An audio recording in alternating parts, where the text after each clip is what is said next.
प्यारे students, A3 study point में आपका स्वागत है, आपके बोर्ड एग्जाम्स का सबसे भरोसेमंद साथी। और आज हम क्लास 12 इंग्लिश के एक बहुत ही खास चैप्टर द लास्ट लेसन पर बात करेंगे। बिल्कुल, इसके पूरे 40 MCQs आज हम करने वाले हैं, तो चलिए बिना किसी देरी के शुरू करते हैं। Let's begin. चलिए, पहला सवाल, question 1, who is the author of the last lesson? ये सवाल बहुत ही फंडामेंटल है, लेकिन मतलब उतना ही जरूरी भी।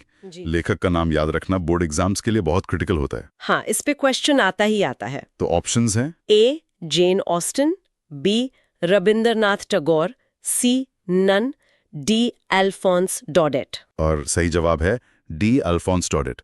वो एक फ्रेंच लेखक थे और ये कहानी भी फ्रांस के बारे में ही है। बिल्कुल, और इसी से हमारा अगला सवाल जुड़ा हुआ है। Question 2, Alphonse Daudet was from which country? जैसा कि अभी हमने बात की, अल्फोंस डॉडेट फ्रांस से थे। तो ऑप्शंस में से B. फ्रांस सही जवाब होगा। एग्जैक्टली। ऑप्शंस थे A.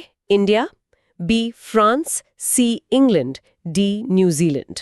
और करेक्ट आंसर है बी फ्रांस। ये कॉन्टेक्स्ट समझना चैप्टर को आसान बना देता है। सही बात है। अब आते हैं एक थीम बेस्ड क्वेश्चन पर। Question 3, the story the last lesson highlights which human tendency? ये इस कहानी का सार है एक तरह से। ये कहानी हमें सिखाती है कि हम कैसे चीजों को टालते रहते हैं, जिसे प्रोक्रास्टिनेशन कहते हैं। बिल्कुल। एल्सिस के लोगों ने अपनी भाषा को सीखने में टाल मटोल की और फिर मौका ही हाथ से निकल गया। ऑप्शंस हैं A. Male chauvinism, B. Procrastination, C. Courage, D. Cowardice.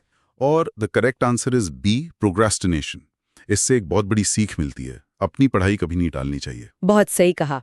अगला सवाल, question 4, What were the things being taken for granted by the people of Alsace? ये पिछले सवाल से ही जुड़ा है। एल्सिस के लोगों ने अपने समय और अपने स्कूल को सबसे ज्यादा हल्के में लिया। उन्हें लगा कि भाषा सीखने के लिए तो बहुत समय है। हाँ, एग्जैक्टली। तो ऑप्शंस हैं A teachers of the school, B time and school, C people around, D money and power. तो जाहिर है करेक्ट आंसर है B, time in school. Correct. आगे बढ़ते हैं। Question 5, What does the last lesson symbolize? ये इस चैप्टर का सबसे इंपॉर्टेंट मैसेज है। द लास्ट लेसन सिर्फ एक आखिरी पार्ट नहीं है, ये अपनी भाषा और अपनी आजादी खोने का प्रतीक है। भाषा ही तो हमारी पहचान होती है ना? बिल्कुल। ऑप्शंस हैं A. Loss of money, B. Loss of family, C. Loss of land और D. Loss of language and freedom, जो कि सही जवाब है। Correct answer is de los of language and freedom. और स्टूडेंट्स, एक बात हमेशा याद रखनी है, स्मार्ट स्टडी ही सक्सेस फॉर्मूला है। हर क्वेश्चन के पीछे का कॉन्सेप्ट समझो, रटना नहीं है। बहुत अच्छी टिप है। Question 6, What do the marching soldiers under the windows represent? वो जो स्कूल की खिड़की के नीचे मार्च करते हुए प्रशियन सैनिक थे, वो फ्रेंच लोगों की हार और प्रशिया के शासन की शुरुआत का प्रतीक थे। वो सीन कहानी में एक टेंशन और उदासी भर देता है। हाँ, तो ऑप्शंस हैं A the dawn of Prussia in the defeat of French, B the defeat of Prussia, C the victory of French, D none of these. और यहाँ करेक्ट आंसर है A, the dawn of Prussia in the defeat of French people. Right. अब आते हैं कहानी के turning point पर। Question 7, from where did the orders come to teach only German in the districts of अल्जेस and लोरेन? वो आदेश जिसने सब कुछ बदल दिया, वो आदेश बर्लिन से आया था, जो उस समय प्रशिया की राजधानी थी। और ये आदेश फ्रेंच भाषा और कल्चर पर एक सीधा हमला था। बिल्कुल। तो ऑप्शंस में से A France, B Lorraine, C Berlin, D Germany. The correct answer is C, Berlin. बिल्कुल सही। Question 8, Why was France reluctant to go to school? हाँ, ये कहानी की शुरुआत का हिस्सा है। फ्रांस स्कूल जाने से डर रहा था, क्योंकि एम हैमिल ने पार्टिसिपल्स पर जो लेसन दिया था, वो उसने तैयार नहीं किया था। हाँ, लास्ट मिनट स्टडी से यही होता है, डर और पैनिक। इसलिए डेली रिवीजन बहुत जरूरी है। ऑप्शंस थे ए wanted to enjoy warm sunlight, B wanted to see soldiers drill, C wanted to enjoy outdoor, or D he had not prepared the lesson on participles. Correct answer is D. He had not prepared the lesson on participles. Okay, अगला सवाल। Question 9. What did France find on reaching the school? जब friend school पहुंचा तो वहां रोज की तरह का शोर शराबा बिल्कुल नहीं था।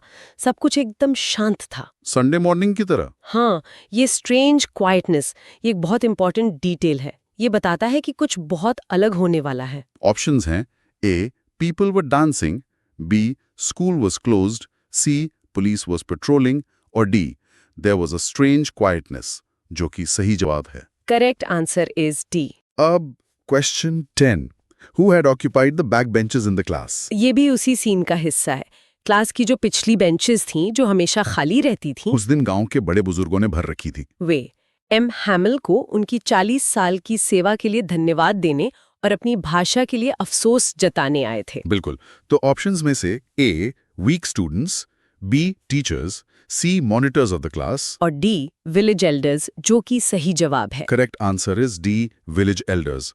और एक और टिप, एमसीक्यूज को डेली रिवाइज करोगे तो मार्क्स गारंटीड हैं। Consistency is the key to success. Absolutely. चलिए, question 11, why was Franz surprised? Franz कई चीजों से हैरान था, लेकिन सबसे ज्यादा हैरानी उसे एम हैमिल के दयालु और विनम्र व्यवहार को देखकर हुई। अच्छा।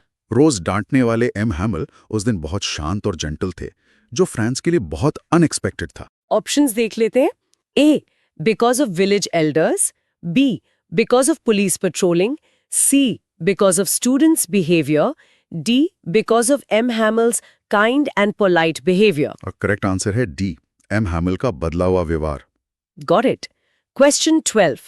Why was France feeling regretful and sad? जब फ्रांस को ये पता चला कि ये उसका आखिरी फ्रेंच लेसन है, तो उसे बहुत दुख और पछतावा हुआ। किस बात का पछतावा? उसे इस बात का पछतावा था कि उसने अपनी भाषा को गंभीरता से क्यों नहीं सीखा, मतलब पार्टिसिपल्स को गंभीरता से क्यों नहीं लिया। तो ऑप्शंस में है A for reaching late, B for not learning participles, C for change of the government, D for watering the plants. The correct answer is B for not learning participles. ठीक है.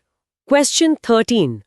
Whom did M. Hamill blame for not sending students to school? ये एक बहुत interesting point है। M Hamel ने सिर्फ बच्चों को ही नहीं बल्कि उनके माता-पिता को भी दोषी ठहराया। हाँ। उन्होंने कहा कि पेरेंट्स बच्चों को स्कूल भेजने के बजाय खेतों और मिलों में काम करने भेज देते थे, ताकि थोड़ा और पैसा कमा सकें। ऑप्शंस हैं A parents, B friends, C teachers, D watchmen. और सही जवाब है a parents. Okay, question 14. What did Hauser bring? Houser, जो गांव के एक बुजुर्ग थे, अपने साथ एक पुरानी प्राइमर लाए थे। प्राइमर मतलब पहली कक्षा की किताब? हाँ, ये इस बात का सिंबल था कि वो उस भाषा को फिर से सीखना चाहते थे, जिसे उन्होंने बचपन में नजरअंदाज कर दिया था। बहुत ही मार्मिक सीन है ये। Options A sweets, B children, C friends, D old primer. The correct answer is D, old primer. अगला सवाल, question 15. What made France forget M. Hamill's ruler and crankiness? जैसे ही फ्रांस के मन में ये ख्याल आया कि एम हैमिल हमेशा के लिए जा रहे हैं, वो उनका डंडा और गुस्सैल स्वभाव सब भूल गया। उसे एहसास हुआ कि वह अपने टीचर को कितना मिस करेगा। बिल्कुल। तो ऑप्शंस हैं A police patrolling, B strange quietness, C bustle on the streets, D the thought of his going away. The correct answer is D, the thought of his going away. Topper habit. सिर्फ सही नहीं बल्कि गलत answers को भी analyse करो कि वे गलत क्यों हैं। इससे कॉन्सेप्ट क्लैरिटी बढ़ती है। बेहतरीन सलाह। अब एक factual question. Question 16. For how many years did M. Hamill serve the school? M Hamel ने उसी स्कूल में 40 साल तक सेवा की थी, 40 years. ये उनकी डेडिकेशन और अपने काम के प्रति प्यार को दिखाता है। एग्जैक्टली। ऑप्शंस हैं A 20 years, B 35 years, C 30 years, D 40 years. Correct answer is D, 40 years. Right. Question 17. Where did the parents send their children instead of school? जैसा एम हैमिल ने बताया था, माता पिता शिक्षा को ज्यादा महत्व नहीं देते थे, तो वे बच्चों को स्कूल की जगह खेतों और मिलों में काम करने भेजते थे। और ऑप्शंस है A school, B coaching, C farms and mills, D movies. The correct answer is C farms and mills. और अगला सवाल इसी से जुड़ा है। Question 18. Why were the parents sending their children to the farms and mills? ये पिछले question का क्यों है। पेरेंट्स अपने बच्चों को कहाँ पर इसलिए भेजते थे ताकि वे थोड़ा पैसा कमा सकें। ये सोचे बिना कि वे उनकी शिक्षा का कितना बड़ा नुकसान कर रहे हैं। बिल्कुल। Options A to play, B. To meet friends. C. To meet relatives. D. To earn money. Correct answer है D, to earn money. Correct. Question 19. Why did the villagers come to meet M. Hamill in the school? गांव वाले M हैमिल से कुछ शिकायत करने या गपशप करने नहीं आए थे। नहीं। वे उनकी 40 साल की वफादार सेवा के लिए अपना आभार और सम्मान व्यक्त करने आए थे। To show gratitude. Options: A. To complain, B. To say goodbye, C. To gossip, D. To show gratitude. The correct answer is D. To show gratitude. अब आते हैं एम हैमिल के उस मशहूर डायलॉग पर। Question 20. Why did Mr. M. Hamill call the French language the most beautiful? M Hamel ने अपनी भाषा की तारीफ करते हुए कहा कि यह दुनिया की सबसे सुंदर, सबसे साफ मतलब क्लियरेस्ट और सबसे तर्कसंगत लॉजिकल भाषा है। ये उनका अपनी भाषा के प्रति गहरा प्यार दिखाता है। बिल्कुल। ऑप्शंस हैं A. Because it was the clearest and most logical. B. Because it had won the award for the best language. C. Because he taught it. D. None of these. And the correct answer is A.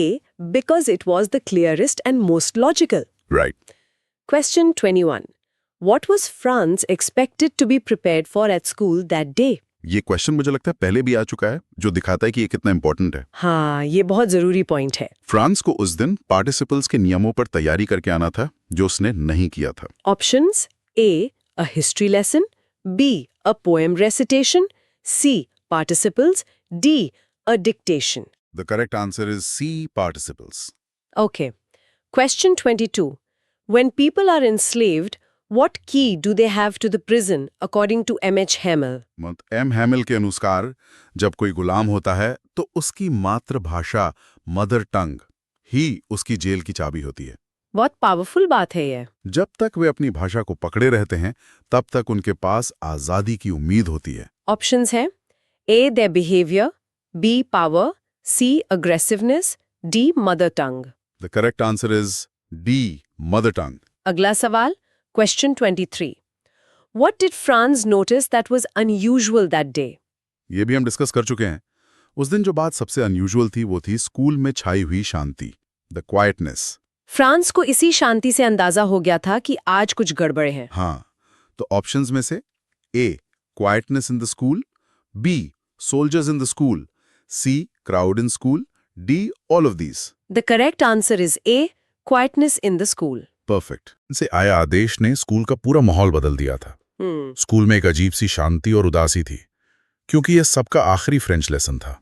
So the options are A. Hustle bustle, B. People were happy, C. Teachers were sad. और D. Strange quietness and sadness, जो कि सही जवाब है। Correct answer is D. Question 25. What changed Franz's feelings about M. Hamill and school? ये भी वही turning point है। बर्लिन से आए आदेश ने फ्रांस की एम हैमिल और स्कूल के बारे में सारी भावनाएं बदल दी। बिल्कुल। अचानक उसे अपनी किताबों और टीचर से प्यार हो गया, जिन्हें वो पहले बोझ समझता था। Options: A. Police patrolling, B. Orders from Berlin, C. strict words from M. Hamill, D. old primer. The correct answer is B. Orders from Berlin. ठीक है। Question 26. The expression thunderclap in the lesson means. जब M Hamel ने बताया कि ये आखिरी French lesson है, तो ये शब्द फ्रांस के लिए थंडर क्लैप जैसे थे। इसका मतलब है कुछ ऐसा जो बहुत चौंकाने वाला और अनएक्सपेक्टेड हो। Exactly. So options हैं A. Loud but not clear, B. Loud and clear, C. Startling and unexpected, D. Unpleasant. The correct answer is C. Startling and unexpected. Correct. Question 27. What did Mr. Hamill bring for his class on his last day at school? अपने आखिरी दिन M हैमिल अपनी class के लिए नई नई notebooks लाए थे। ये दिखाता है कि वो अपने आखिरी पार्ट को भी पूरी लगन और प्यार से पढ़ाना चाहते थे। बिल्कुल। ऑप्शंस हैं A. New pens, B. New notebooks, C. Sweets, D. Story books. And the correct answer is B. New notebooks. right. एक हिस्टोरिकल कॉन्टेक्स्ट का सवाल। Question 28. The last lesson story was written in which year? ये कहानी 1870-1871 के Franco-Prussian war के backdrop में लिखी गई थी। ये हिस्टोरिकल कॉन्टेक्स्ट याद रखना इंपॉर्टेंट है, बहुत ज्यादा। ऑप्शंस हैं A. 1869, 1870, B. 1870, 1871, C. 1872, 1873, D. 1870, 1872. The correct answer is B, 1870-1871. बिल्कुल। Question 29.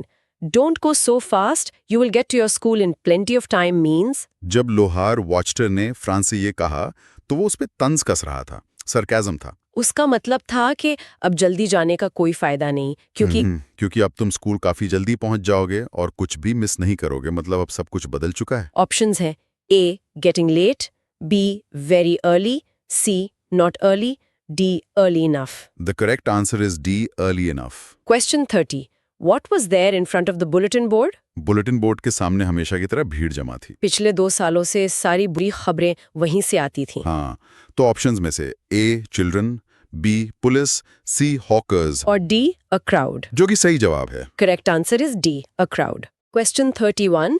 What bad news used to come from the bulletin board?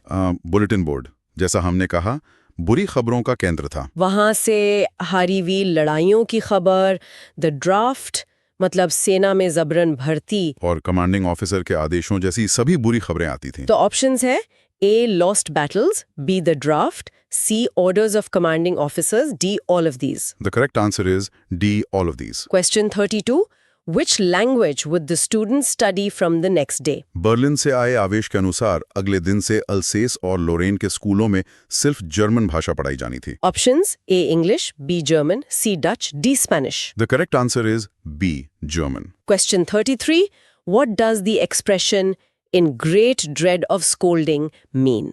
ये एक सिंपल एक्सप्रेशन है। In great dread of scolding का मतलब है डांट पड़ने का बहुत ज्यादा डर। फ्रांस को यही डर था। बिल्कुल, ऑप्शंस हैं A, to be happy about it, B, very badly scared of scolding, C, to be indifferent, D, none of these. The correct answer is B, very badly scared of scolding. Correct. अब एक character identification question. Question 34.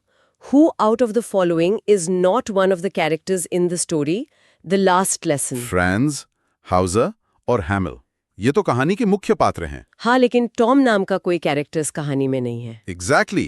So options हैं A, France, B, Houser, C, हैमिल, D, Tom. And the correct answer is D, Tom. Question 35. What attitude of M. Hamill surprised France? ये भी एक तरह से repeat हो रहा है। एम हैमिल का नरम और दयालु रवैया देखकर फ्रांस सबसे ज्यादा हैरान था। Soft and kind. हाँ। वो हमेशा सख्त रहते थे, लेकिन आखिरी दिन उनका व्यवहार बिल्कुल अलग था। Options A, soft and kind, B, rude, C, firm and strict, D, none of these. The correct answer is A, soft and kind. Okay. Question 36. Who was M. Hamill? M. Hamill कहानी में एक भाषा शिक्षक हैं, a language teacher. जो पिछले 40 सालों से फ्रेंच पढ़ा रहे थे। Right. So A, a spy, B, language teacher, C, soldier, D, school principal. The correct answer is B, language teacher. Correct. Question 37. What kind of teacher was M. Hamill? M. Hamill एक सच्चे देशभक्त थे, a patriot. अपनी भाषा और अपने देश के प्रति उनका गहरा प्यार उनके आखिरी पाठ में साफ झलकता है। बिल्कुल। Options: A, lazy, B, idle, C, patriot, D, none of the above. The correct answer is C, patriot. Right. अब बस कुछ ही सवाल बचे हैं। हाँ। Question 38. Who was late for school? ये तो आसान है। कहानी का मुख्य पात्र फ्रांस उस दिन स्कूल के लिए लेट हो गया था। Options A, France, B, Joe, C, M. Hamill, D, Anise. The correct answer is A, France. Question 39. What did France fear for coming late to school? France को स्कूल देर से आने पर अपने टीचर एम हैमिल से डांट पड़ने का डर था। खासकर इसलिए क्योंकि उसने अपना होमवर्क भी नहीं किया था। He feared he would be rebuked. हाँ, तो ऑप्शंस में से A, he would be blessed by the teacher, B, he would be rebuked by the teacher, C, he would be fined by the teacher, D, he would be given 100 pesos. The correct answer is B, he would be rebuked by the teacher. और अब हमारा आखिरी सवाल। Yes, the last one. Question 40. What homework had been given to France? And we are back to where we started. France को participles के rules याद करने का होमवर्क मिला था। और यही पॉइंट कहानी की शुरुआत में फ्रांस के डर का मुख्य कारण है। बिल्कुल। ऑप्शंस हैं A, learn tense, B, learn modals, C, learn participles, D, learn voice. And the correct answer is C, learn participles. तो ये थे हमारे 40 MCQs the last lesson chapter से। उम्मीद है कि इस डिटेल चर्चा से सबको बहुत मदद मिलेगी। जरूर मिलेगी। तो E3 स्टडी पॉइंट को लाइक, शेयर एंड सब्सक्राइब जरूर करें, your trusted companion for board exams. और याद रखें, अगर आप स्मार्ट स्टडी करोगे तो सक्सेस पक्की है।